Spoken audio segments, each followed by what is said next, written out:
Assalamualaikum sobat, ada fenomena yang lagi rame banget nih, bahkan bisa dibilang agak kontroversial. Ya walaupun udah berkali-kali di roasting secara massal. Bayangin aja lu datang ke acara sholawatan, musiknya ngebeat, jedak-jeduk, lampunya warna-warni, vibesnya pecah habis, orang-orang yang hadir ikut hanyut dalam irama. Ada yang angkat tangan, ada yang joget, ada yang nangis histeris, bahkan ada juga yang erotis. Ini ibadah atau konser, ini zikir bersama atau cuma euforia aja? Kenapa ini bisa booming banget? Apa yang sebenarnya terjadi di balik fenomena ini? Mari kita bahas.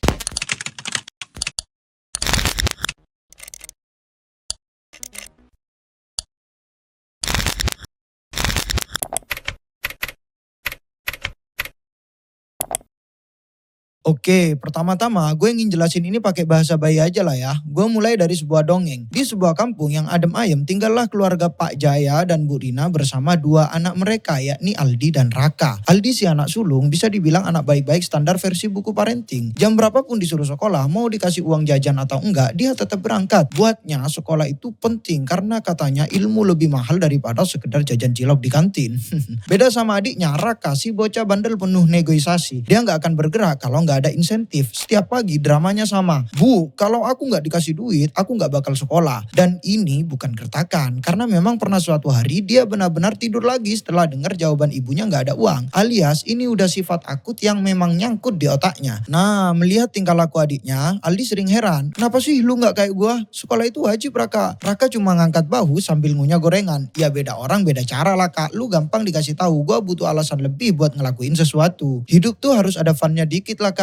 Jawaban absurd dari sang adik. Sampai di suatu pagi bapaknya nih, Pak Jaya capek juga ngeliat perdebatan ini tiap hari ya kan. Akhirnya daripada maksa Raka, dia kepikiran ide baru yang juga absurd. Oke Raka, mulai sekarang kalau mau sekolah kita bikin challenge dulu. Raka yang awalnya males-malesan langsung melek. Challenge apa nih Pak? Nah tiap pagi beda-beda. Bisa lari keliling rumah, bisa tebak-tebakan, bisa joget dulu sebelum berangkat. Hah? Joget? Sahut si Raka. Iya joget Raka, kalau sukses baru ambil duit di toples. Dan ternyata usaha dari Pak Jaya ini membuahkan hasil yang positif. Pagi-pagi sebelum berangkat sekolah, Raka mulai ikutan challenge. Kadang lari muterin rumah sambil teriak, gue sekolah. Kadang nari kayak anak TikTok di ruang tamu. Dan anehnya ini bikin dia semangat. Awalnya dia cuma mikir soal uang, tapi lama-lama dia udah terbiasa sekolah tanpa ngeributin duit. Sampai suatu hari tanpa sadar dia udah berangkat tanpa challenge. Bu Rina heran, kok langsung pergi? Raka si bocil itu garuk-garuk kepala dan menjawab, oh iya ya, kenapa ya? Tanya dia kepada sang ayah. Pak Jaya tersenyum sambil jawab, gak apa-apa nak, yang penting sekarang kamu udah mau sekolah tanpa harus dipaksa. Ya benar, Aldi yang gue ceritakan di sini adalah manifestasi orang-orang yang langsung paham dan mau melaksanakan sesuatu tanpa perlu banyak perangsang. Ini kayak orang yang kalau didakwai langsung tertarik, langsung melaksanakan kebaikan, langsung mau ngaji tanpa perlu pemanasan. Sementara Raka adalah tipe-tipe orang yang butuh jalan masuk dulu sebelum akhirnya tertarik. Kalau nggak ada trigger yang bikin dia nyaman, dia bakal ogah-ogahan. Bahkan kalau dipaksa buat langsung serius tanpa ada sesuatu yang bikin dia enjoy dulu, bukan makin paham, malah makin males dan bisa-bisa kabur. Alih-alih ngerti pentingnya sekolah, dia bisa jadi ya akhirnya nggak ngerti sekolah itu apa, atau malah ngerasa sekolah itu hukuman buat dia. Tapi yang paling berat di posisi ini jelas Pak Jaya. Dia bukan sekedar orang baik yang ngajak orang lain buat ngelakuin kebaikan, tapi dia adalah seorang dai. Kenapa berat? Karena dakwah itu nggak sekedar bilang, ayo jadi baik, terus semua orang langsung nurut. Bukan, nggak sesederhana itu konsepnya. Sebagai dai, dia harus ngerti dulu siapa yang dia ajak, gimana kondisi mereka, dan metode apa yang paling cocok. Dakwah itu soal memahami audiens, bukan soal nyuruh semua orang dengan metode yang sama. Beda orang, beda pendekatan, nggak bisa dipukul rata. Manusia itu beda-beda, sifat, karakter, dan moodnya nggak selalu sama. Apa yang ngefek buat satu orang belum tentu ngefek buat orang lain. Bahkan sesuatu yang bisa nyentuh hati seseorang hari ini belum tentu besok masih berasa sama. Makanya seorang dai harus peka, harus ngerti situasi, dan harus bisa menyesuaikan pendekatan biar dakwanya nyampe dan mudah diterima dengan nyaman, bukan malah menakutkan.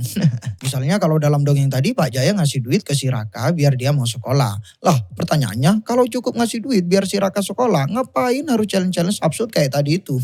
Oke, sebelum jawab ini gue perjelas dulu ya analoginya biar lu nggak bingung. Yang pertama Pak Jaya, dia adalah dai. Yang kedua Raka, dia adalah jamaah sholawat yang suka joget. Yang ketiga uang, dia adalah joget, musik, vibes yang nyaman di majelis, dan semacamnya. Yang keempat sekolah, dia adalah tujuan akhir yaitu pemahaman Islam yang lebih dalam. Yang kelima challenge, yaitu strategi dakwah yang menghubungkan joget joget, musik, vibes yang nyaman dan semacamnya itu dengan pemahaman Islam yang lebih dalam. Jadi challenge itu strategi pendekatan yang bikin Raka, jamaah sholawatan yang suka joget, bisa terkoneksi antara uang, joget, musik, vibes nyaman di majelis dengan sekolah, pemahaman Islam yang lebih dalam. Challenge itu ibarat jembatan atau semacam soft transition yang menarik orang lewat cara yang relatable dulu, bikin suasana lebih santai biar mereka nyaman dulu, pelan-pelan membangun keterhubungan antara sesuatu yang mereka suka dengan tujuan akhir yang ingin dicapai. Ya tujuannya biar dia sadar kalau sekolah, pemahaman Islam itu bukan sesuatu yang dipaksa tapi sesuatu yang bisa dia terima secara alami. Biar dia nggak sekedar ikut-ikutan tapi lama-lama mulai paham dan tertarik sendiri. Misalnya kalau dalam majelis sholawatan itu semacam pemilihan atau pembawaan syair lagu yang unik, nyentrik, variatif atau pemilihan beat, tempo, genre musik. Ya pokoknya yang ngebuat vibesnya berasa nyaman lah untuk audiennya. Oke, kembali lagi ke pertanyaan tadi. Kenapa kok perlu challenge? Alasannya adalah agar tidak menciptakan fixed reinforcement yang berbahaya. Ini sebenarnya udah masuk ke teori operant conditioningnya Skinner ya. Singkatnya gini, kalau Pak Jaya langsung kasih uang setiap kali Raka mau sekolah, ini bisa menciptakan fixed reinforcement, yaitu penguatan yang selalu diberikan tanpa variasi. Resikonya Raka tidak benar-benar memahami pentingnya sekolah, dia hanya sekolah karena uang. Jika suatu saat uangnya tidak ada atau berhenti, maka Raka bisa langsung berhenti sekolah. Ini bukan pembentukan kebiasaan yang sehat, melainkan hanya transaksi sementara. Solusinya adalah harus diberi variabel reinforcement, yaitu challenge. Dengan memberikan challenge yang berbeda-beda tiap hari, Pak Jaya membuat sekolah jadi pengalaman yang lebih variatif dan menyenangkan. Raka tetap mendapatkan reward, tapi dengan usaha yang beragam dan tidak otomatis. Lama-lama, otaknya mulai mengasosiasikan sekolah bukan hanya sebagai tempat cari uang, tapi sebagai aktivitas yang seru dan berharga sendiri. Relevansinya ke joget di majelis sholawatan apa? Nah, kalau kita kaitkan dengan teori operant conditioning dari Skinner tadi, ada pola menarik dalam fenomena sholawat joget ini. Kalau setiap kali seorang datang ke majelis sholawat langsung dapat pengalaman yang euforia, musik ngebeat, lampu warna-warni, suasananya yang hype, tanpa ada variasi dalam bentuk pengalaman spiritual yang lebih mendalam, ini bisa menciptakan fixed reinforcement yang berbahaya. Risikonya orang-orang yang datang tidak benar-benar memahami esensi sholawat atau syariat, tapi mereka datang hanya karena sensasi dan hiburannya. Kalau suatu saat format majelis ini berubah atau keseruannya berkurang, misalnya musiknya lebih kalem atau gak ada joget, mereka bisa langsung kehilangan minat. Spiritualitas yang mereka rasakan bisa jadi bukan dari hati, tapi hanya dari efek lingkungan dan dopamin ras sesaat. Solusinya, variabel reinforcement challenge tadi. Majelis sholawat harus tetap punya esensi yang kuat dalam membentuk hubungan spiritual, bukan sekedar suasana heboh. Harus ada elemen refleksi yang variatif, kadang dzikir yang lebih hening, kadang juga boleh tausiah yang menggugah. Boleh juga ada lantunan sholawat yang membuat audien lebih berenergik, tapi juga harus ada lantunan sholawat yang lebih mendalam. Dengan begitu, orang-orang datang bukan hanya karena hiburan, tapi karena memang menemukan makna spiritual yang sejati. Dan kalaupun suatu saat tidak ada instrumen hadranya atau joget-jogetnya, mereka akan tetap mau ngaji, sholawatan, dan makin dekat sama Islam. Ya, di balik ini sebenarnya ada yang gua khawatirkan. Ini juga kritik sekaligus hal yang harus menjadi catatan penting untuk para dai-nya. Entah itu kiai, ustadz, atau gas-gusnya itu.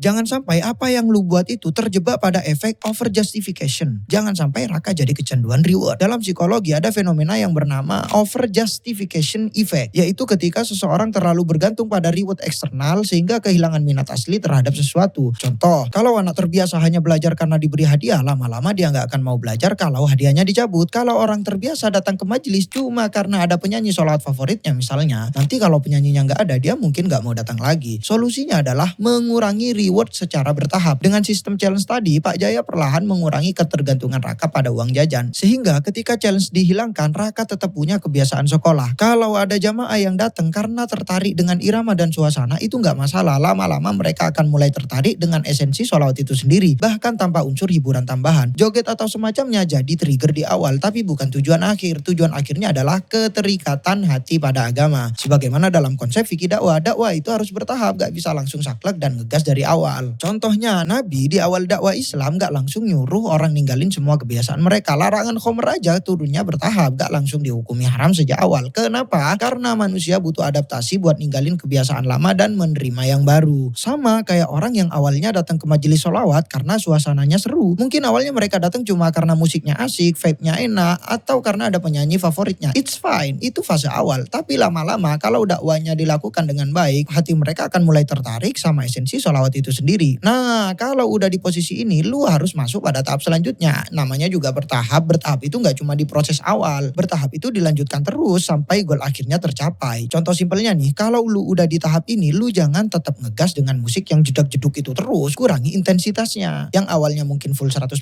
jadi 80% dan seterusnya. Dan yang paling penting, catatnya, yang paling penting adalah supply mereka dengan ilmu pengetahuan. Jangan full sholawatan. Gue nggak mau bilang bahwa sholawatan itu nggak baik. Yes, itu baik. Tapi apapun yang berlebihan walaupun baik malah jadi nggak baik. Otak manusia itu nggak hanya otak kanan. Mereka juga punya otak kiri yang juga butuh makanan. Majelis sholawat bagi mereka adalah hiburan yang domainnya adalah otak kanan. Ya walaupun misteri otak kanan dan otak kiri katanya masih mitos ya. Nah kalau bagian ini yang disuplai terus digaspol, ya udah yang mereka paham hanyalah so-nya, bukan sholawatannya.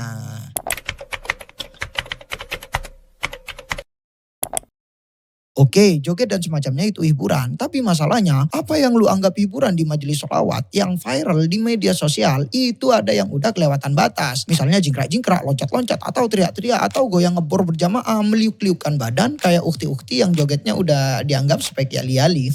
Nah, itu gimana? Kalau gitu kan gak punya adab, itu kan hukumnya haram. Karena kan mengandung unsur syahwat, apalagi di majelis sholawat. Harusnya haramnya tuh haram kuadrat, kata netizen.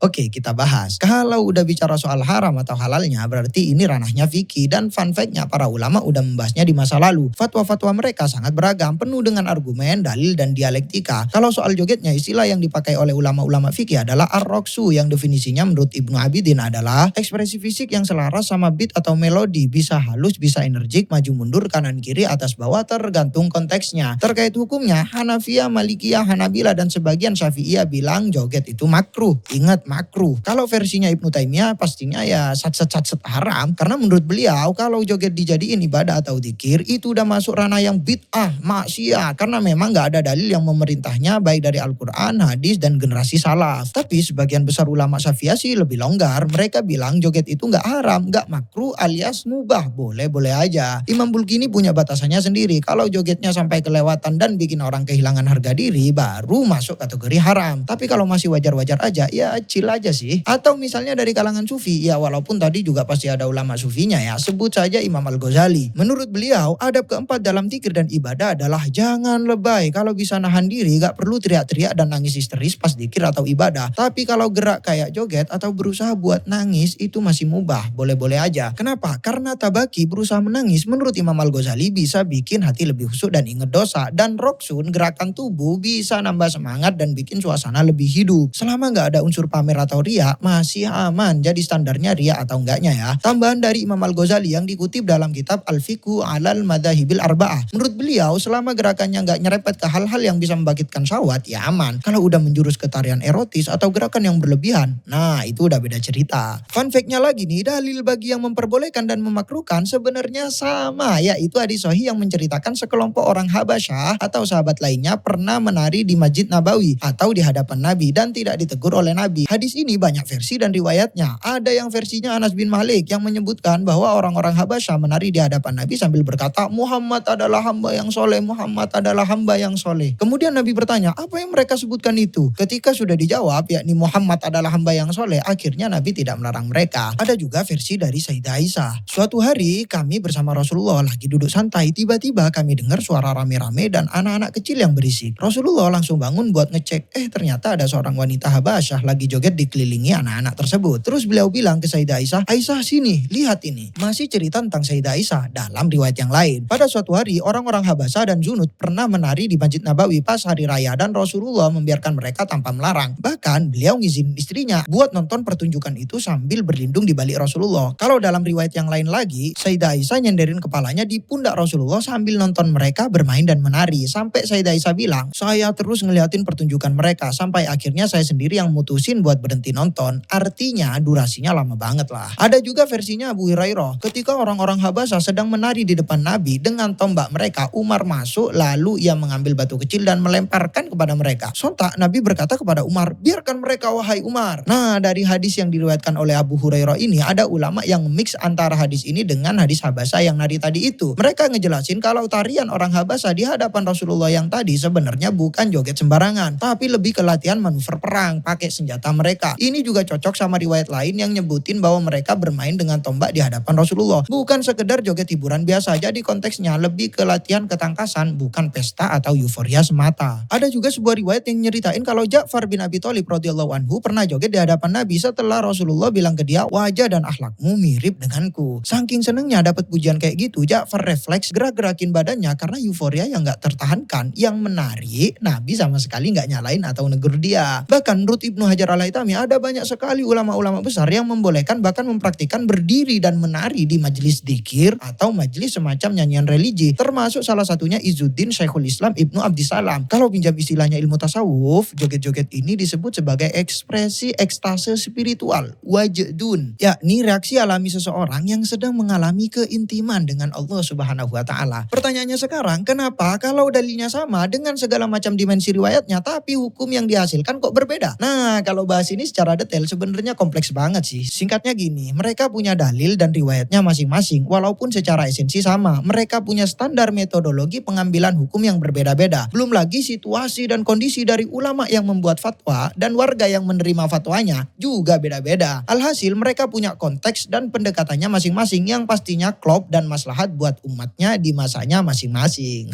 Tapi poin yang ingin gue sampaikan di sini adalah pertama, di saat ada dalil yang sama tapi hasil hukumnya berbeda, berarti itu soal sudut pandangnya aja. Terbukti alasan dari ulama yang memakruhkan adalah karena joget itu dianggap gak berkelas, gak berfaedah dan bisa menjatuhkan wibawa. Kalau kita mau kritis ini, dianggap gak berkelas itu oleh siapa? Oleh mereka atau karena adat setempat? Menjatuhkan wibawa itu standarnya apa? Bagi orang Madura, nemenin tamu ketika menyantap suguhan makanan itu dianggap tabu, gak beradab, gak punya wibawa. Tapi menurut adat yang lain, nemenin tamu ketika makan mungkin ada yang bilang harus bahkan wajib. Jadi yang makruh itu jogetnya atau menjatuhkan wibawanya.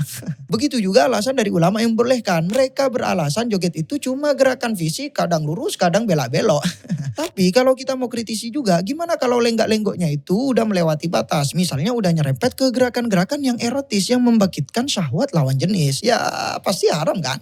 Ringkasnya soal hukum joget ini mulai dari mubah, makruh, kemudian haram itu bukan karena gerakan fisiknya, melainkan karena faktor eksternalnya. Menjatuhkan wibawanya lah, karena membangkitkan syahwatnya lah, dan semacamnya. Kalau dalam usul fikih itu, hukum haram misalnya nih, ada haram yang lidatihi, haram karena datnya, kayak haramnya babi dan semisalnya. Ada juga haram yang ligoirihi, haram karena faktor eksternalnya. Sebenarnya dia nggak haram, cuman karena ada hal yang mengharamkan dia jadi haram. Ya contohnya kayak hukum joget di majelis sholawatan ini. Makanya kalau kita teliti lebih dalam apa yang difatwakan ulama, mereka sebenarnya bertemu dalam titik yang sama, yaitu kalau udah ada unsur yang jelas-jelas haram, ingat yang jelas-jelas haram, atau disepakati ulama bukan yang masih diperselisihkan, kayak minum khamr, buka aurat, ya udah hukum joget langsung masuk hukum haram, no debat. Atau kalau batasan dari ulama yang membolehkan, asal nggak ada unsur negatif kayak tindakan genit atau joget yang menyerupai lawan jenis. Kalau sampai kayak gitu langsung haram, baik buat cowok maupun cewek. Nah kalau nggak ada faktor ini semua harusnya boleh dong, bahkan tidak boleh langsung divonis makruh, karena makruh itu bukan soal gerakan fisiknya, melainkan soal apakah gerakan tersebut dianggap merusak muru'ah atau wibawa seseorang atau tidak. Kalau udah soal muru'ah berarti tendensinya adat dong, sementara adat punya standarnya masing-masing kan. Nah ini nyambung ke poin kedua yang ingin gue sampaikan, yaitu banyak netizen sering banget ngejudge orang yang joget terutama di majelis sholawat dengan bahasa ini gak punya adab, ini kehilangan muru'ah, ini gak punya harga diri, ini gak menghormati Nabi.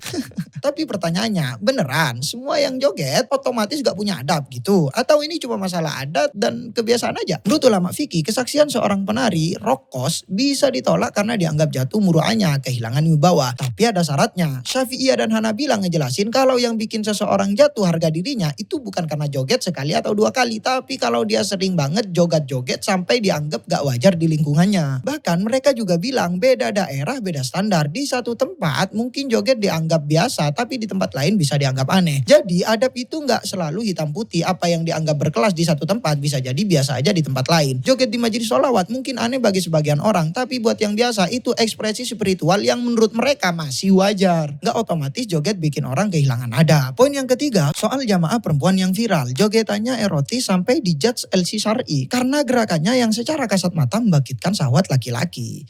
Hmm, oke. Gue paham apa yang dimaksud kalian. Tapi coba kita lihat fenomena ini dari sudut pandang yang lebih luas. Semua ulama sepakat bahwa apapun yang mengantarkan kepada yang syahwat-syahwat atau nafsu birahi hukumnya haram. Tentunya kalau nggak ada ikatan yang menghalalkannya dong. Oleh karena itu Allah memerintahkan manusia untuk menutup auratnya. Cuman jangan lupa garis bawah ini ya. Allah juga memerintah hambanya untuk selalu ngejaga pandangannya. Karena nggak usah deh yang joget-joget erotis kayak tadi itu. Spek ukti-ukti yang full syar'i pun bisa dianggap mengantarkan syahwat kalau si laki-laki nggak bisa kontrol pandangan dan pikirannya. Oke, gue paham ini bukan untuk diperbandingkan. Ya, gue paham itu. Tapi poin gue bukan di sana. Poin gue adalah mengajak kalian untuk melihat fenomena perempuan tersebut dengan kacamata yang lebih luas. Kalaupun dia memang salah, kita yang melihat dan menikmatinya juga salah. Atau jangan-jangan yang bikin perempuan itu salah bukan cuma soal jogetnya, tapi juga karena ada kesalahan kita yang ikut andil di dalamnya. Karena konsep syahwat itu nggak pernah berjalan satu arah, tapi selalu dua arah. Bukan cuma yang memancing, tapi juga yang terpancing. Fenomena ini bukan cuma soal perempuan yang joget, tapi juga soal orang yang ikut menikmati dan gak bisa jaga pandangannya. Kalau mau nyalain, jangan cuma lihat ke satu sisi, tapi lihat juga diri sendiri. Terutama kameramen. Kalau orang selalu bilang, kameramen gak pernah salah. Sungguh dalam persoalan ini,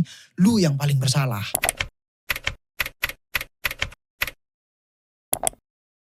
Oke, dari semua yang gue sebutkan tadi, mulai dari dongeng fiksi, teori psikologi, fikih, beserta sedikit sentuhan usul fikih, itu semua bukanlah sekedar teori dan teori. Melainkan gue rangkai sebegitu kompleks, memang benar-benar atas fakta yang terjadi. Ya, kebetulan gue hidup di daerah ujung, paling timur dari pulau yang selalu di roasting. Ya, Jawa, maklum Jawir.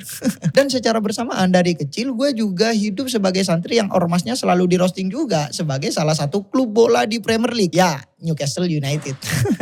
Tapi yang pasti gue bukan aktivis majelis-majelis sholawat kayak tadi. Gue pernah sekali dan itu pun dipaksa untuk jadi pemateri di majelis-majelis kayak tadi. Dan habis itu gue selalu menghindar alias gak mau sama sekali. Bukan gue gak suka apalagi benci ya. Enggak sama sekali. Justru gue berani buat video ini karena gue akrab dengan para dainya. Gue banyak diskusi dengan mereka. Gak hanya itu, gue juga akrab dengan personil hadranya. Bahkan gue banyak akrab dengan sebagian jamaahnya. Malah mereka sering curhat dan minta solusi buat permasalahan hidupnya. Anjay, kayak konsultan syariah aja gue. Ala kulihal, poin yang harus kalian tahu adalah mereka khususnya para jamaah sholawat yang suka joget-joget itu, faktanya nih ya, mereka itu istilahnya banyak yang disebut orang yang sakit. Mereka itu orang yang ketata cara sholat aja mereka masih diajarin hal-hal yang prinsip dan basic mereka nggak tahu. Jadi udah syukur level dewa lah kalau mereka mau nimbrung ke acara sholawatan kayak tadi itu. Bahkan gue banyak melihat hal positif dari para jemaahnya. Mereka biasa mabuk, maling kelas kakap, dangdutan, main-main perempuan. Wah, akhwatuha. Ternyata luluh dengan majelis-majelis sholawat yang selalu di roasting itu. Dan banyak sekali yang sedikit-sedikit udah mau sholat, ngaji, dan semacamnya. Bahkan saking gilanya mereka bilang, gue gak mau sholat kalau gue gak joget di sholawatan. Ini udah gak punya otak sih, tapi ya faktanya emang gitu. Ketiadaan otak mereka mengantarkan ke ya syukur-syukur mau meninggalkan hal yang negatif. Gak usah ngelakuin hal yang positif deh. Dan di kalangan mereka juga ada yang disebut istilahnya tuh mantan penjoget. Dulu masih awal-awal ikut majelis, mereka memang joget. Tapi lama-lama, apalagi kalau udah berumur, ya 30 ke atas lah. Mereka itu jadi malu sama dirinya sendiri kalau joget. Ya akhirnya mereka gak ikutan joget. Seperti yang gue bilang tadi, mereka itu jadi orang yang mau ngaji tanpa harus diajak, mau sholat tanpa harus disuruh, alias punya keterikatan hati lah pada agama. Jadi kalau kita selalu ngejudge mereka, ini haram, ini gak punya adab, ini gak berakhlak, atau semacamnya. Hemat gue, kita itu tidak lagi menempatkan hukum, norma, atau etika pada tempatnya, alias gak klop sama realitanya. Berarti kita sedang menghakimi, bukan menghukumi. Mereka yang joget-joget itu harusnya diterima sebagai fakta dari segelintir umat Nabi yang proses hidupnya juga harus dihargai, bukan malah dihujat sana sini. Pak, umat Nabi itu gak cuma yang kayak kita, yang katanya hidupnya lempeng, lurus, soleh, gak aneh-aneh, atau semacamnya. Mereka yang joget-joget itu juga umat Nabi. Masa mau dibiarin gitu aja? Dimusuhi, atau langsung dihakimi, atau diceramai? Oke, mereka adalah orang yang kondisinya dianggap gak ideal menurut kebanyakan kaum muslimin. Tapi menurut mereka joget-joget di dalam sholawat itu kondisi yang paling ideal dan solih daripada hanya sekedar sholat maupun mengaji. Ini menurut pandangan mereka loh ya, yang ada di dalam otak mereka. Hayo, mau apa kita? Mau langsung maksa mereka biar sama kayak kita? Atau pakai cara halus dengan kalam-kalam nasihat yang menyentuh hati? Yang ada mereka malah bilang, kulhuaile kesuwen. Belum lagi kalau kita bicara soal model majelis sholawatannya. Ada yang alirannya Al-Banjari, Al-Absi. Kalau ada etnis Maduranya pakai aliran yang namanya Al-Manduri. Atau ada yang Ishari, ada yang dicampur instrumen gendang dan semacamnya. Alias banyak sekali macam alirannya. Ya hanya semacam kayak genre musiknya gitulah. Yang pasti antara satu majelis dengan majelis yang lain dengan segala dimensi variabelnya, mereka punya ciri khas masing-masing, punya aturan masing-masing dan sama sekali tidak saling mewakili. Oleh karena itu kita nggak bisa menghukumi semuanya dengan rumpun tali yang sama, termasuk video yang gue buat kali ini. Oh iya, by the way, makasih ya buat teman-teman yang udah mau jadi partner diskusi soal tema ini. Kalian luar biasa. Ya setidaknya gue bisa nyampein apa yang mungkin juga kalian keluh kesahkan. Dan bagi kalian yang nonton video ini sampai akhir, kalau kalian setuju ataupun gak setuju, kalian bisa tumpahkan dan hajar gue di kolom komentar. Oke, thanks for watching. Assalamualaikum.